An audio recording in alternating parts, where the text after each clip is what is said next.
Life like a wayfarer journeying, like a stranger on his way back home.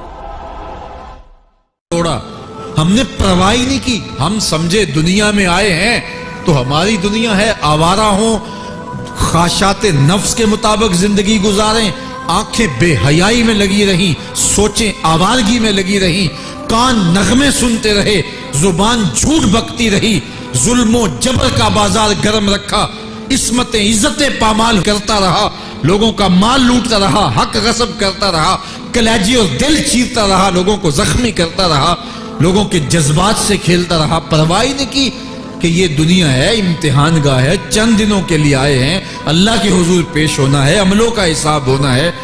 اب جب وہ دیکھیں گے کہ ہمارے ساتھ کیا ہونے والا ہے تو ان کے چہرے پہلے بگڑ جائیں گے. کیوں؟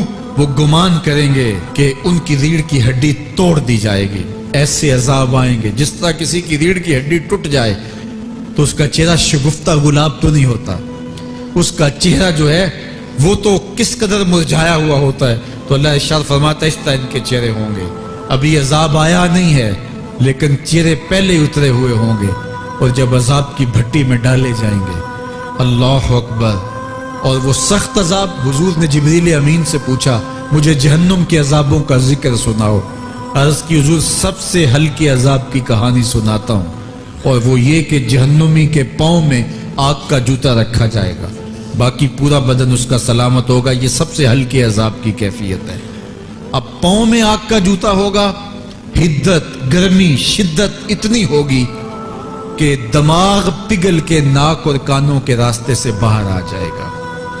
پاؤں میں رکھے ہوئے جوتے کی گرمی دماغ کو ایسے چڑھے گی کہ وہ پگھل جائے گا اور ناک اور کانوں کے راستے سے باہر آ جائے گا. تو اللہ کے عذاب کے خوف سے چہرے بگڑ جائیں گے, حالت سلامت نہیں رہے گی. یہ بات ذہن میں رکھیں کہ اللہ جس کو جہنم میں ڈالے گا اس کو اس صورت میں نہیں ڈالے گا. یہ محمدی صورت ہے.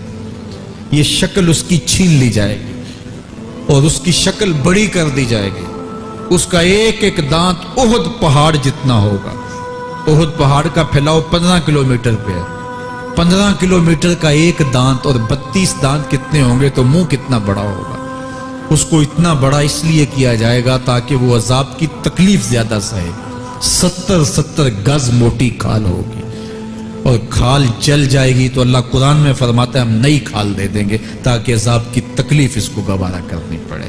پھر چیخے گا, چلائے گا, ہائے مجھے پانی دو, پانی دو, پیاس کی شدت ہے. 70 سال تک تو اس کی کوئی آواز ہی نہیں سنے گا. 70 سال کے بعد داروغہ جہنم چیخ کر کہے گا کیا مانگتا ہے؟ وہ بولے گا مجھے پانی چاہیے. کہا جائے گا تو بے بھی ملتا ہے پانی. پھر داروغہ جہنم اسے پانی دے گا. کوکا کولا کی بوتل دے گا یا پیپسی تھما دے گا یا منرل واٹر کی بوتل دے گا؟ نہیں, قرآن بتاتا ہے اسے مائے حمیم دیا جائے گا, کھولتا ہوا پانی. اور وہ اتنا گرم ہوگا جب پینے کے لیے چہرے کے قریب کرے گا اس سے اٹھتی ہوئی بھاپ کی وجہ سے چہرے کی کھال ادھڑ کے اس کے اندر گر پڑے گی, لیکن اس کے باوجود اس کو پینا پڑے گا. اللہ فرماتا ہے یہ دنیا ہی سب کچھ نہیں ہے, سمجھ لیا یہی سب کچھ ہے, آخرت کو بھول گئے. صبح اٹھے کام پہ چلے گئے, شام آئے آوارگی میں چلے گئے, صدائیں آتی رہی حی علی الصلاۃ حی علی الفلاح, کوئی پرواہ نہیں کی. نہ پیشانیوں نے سجدے کیے, نہ سوچوں میں پاکیزگی آئی. زندگی یوں گزار کے چلے گئے. ایسے نہیں, کہا ایک وہ ہوں گے جن کے چہرے شگفتہ گلاب ہوں گے, ایک وہ ہوں گے جن کے چہرے بگڑے ہوئے ہوں گے. اللہ اکبر. کلا اذا بلغت التراقی. یہ تو قیامت کا منظر ہے نا, قیامت سے قبل بھی ایک منظر ہے. اللہ اس منظر کو بھی بیان کر رہا ہے. کلا اذا بلغت التراقی. ہاں جب جان گلے کو پہنچ جائے گی. اے انسان تیرے اوپر وہ گھڑی بھی آنے والی ہے, وہ وقت بھی آنے والا ہے جب سانس اس ہنسلی میں اٹک جائے گا, جب سینے سے بھی سانس اوپر چلی گئی. اب ڈاکٹر بھی لا علاج قرار دے رہے ہیں کہ اب علاج نہیں رہا ہے, جان بس اب نکلنا چاہ رہی ہے. اور کہا جائے گا کوئی جھاڑ پھونک والا بلاؤ. اب ڈاکٹروں نے تو جواب دے دیا, اب سانس اٹک گئی گلے میں, چند لمحوں کی مہمان ہے, اب ڈاکٹروں نے کہا اب ہماری جانب سے لا علاج ہو گیا، اب لے جاؤ اس کو گھر یا وینٹیلیٹر پہ ڈال دیتے ہیں اس کو، بس اب ہماری جانب سے کوئی اس کا علاج نہیں ہے۔ اب گھر والے روتے ہیں، کہتے ہیں کوئی جھاڑ پھونک والا لاؤ، کوئی دم والا لاؤ، شاید وہ کوئی دم کرے تو اس کی جان میں جان آ جائے۔ ڈاکٹروں نے تو لا علاج قرار دے دیا۔ وَظَنَّ عَنَّهُ الْفِرَاقُ، اللہ فرماتا ہے یہ تو جھاڑ پھونک والے کو ڈھونڈ رہے ہیں، لیکن جس کی سانس یہاں اٹکی ہے وہ سمجھ گیا ہے اب موت آ گئی ہے، اس کو یقین ہو گیا ہے کہ اب موت کے لمحے آ گئے ہیں، اب میں بچ نہیں پاؤں گا۔ اب آنکھیں تاڑے لگی ہوئی ہیں۔ وَالْتَفَّتِ السَّاقُ بِالسَّاقِ، پنڈلی پہ پنڈلی چڑھ رہی ہے۔ جب موت آ جاتی ہے تو پھر پنڈلی سے پنڈلی لپٹ جاتی ہے، اس کو پھر جدا کرتے ہیں اور جدا کر کے دونوں انگوٹھے باندھ دیتے ہیں تاکہ پنڈلی کے اوپر پنڈلی نہ چڑھے۔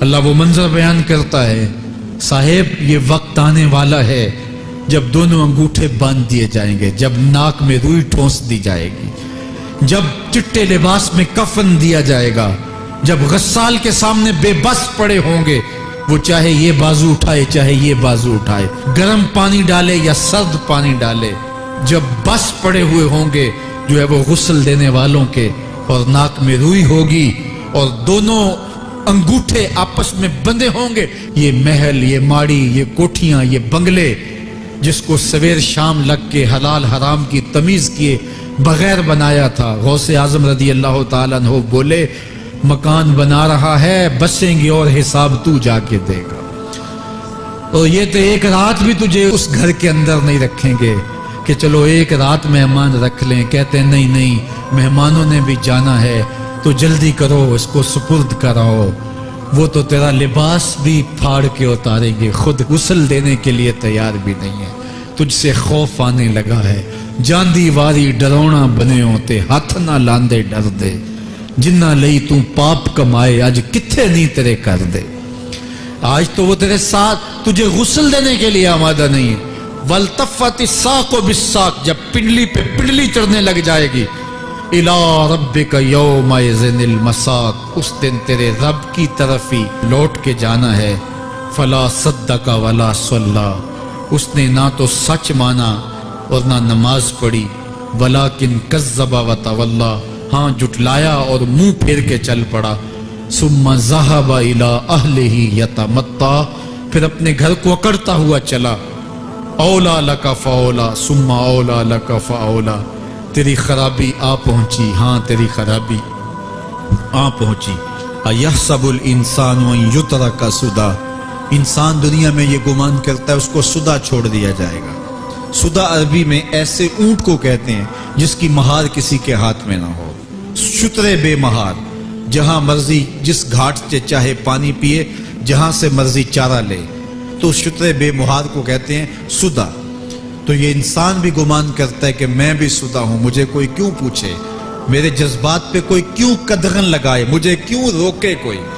بالخصوص جوانی کے ایام کے اندر جوان کو بڑا ہوتا ہے کہ کوئی مجھے کیوں، وہ تو ماں باپ کے کہنے میں بھی نہیں آنا چاہتا، وہ کہتا